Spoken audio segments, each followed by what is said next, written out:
water. The next water is called Beauty Water. Beauty Water. When you press this yellow button over here, the unit is going to produce what I believe to be the most popular water in Enagic, and that's the facial toner.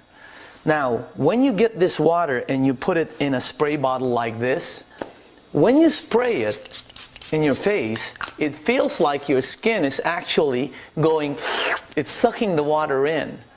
It actually provides a toner which they sell at the department stores. If you don't know what facial toner is, just go to any Nordstrom's, Macy's, cosmetic department, ask them for facial toner.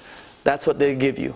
They run $30 all the way up to $60, depending on if you purchase Maybelline or Lancome.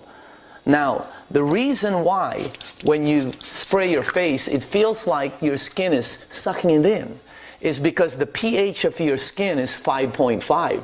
And this is what this water is, 5.5. Look what it's done for my skin. I've been using it for 5 years. It's absolutely phenomenal. I bring 3 or 4 of these with me at all times. Imagine getting facial toner at no cost, as much as you want.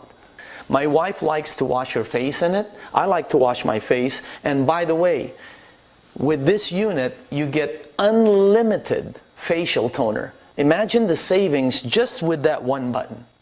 You're gonna love the facial toner that this SD501 produces.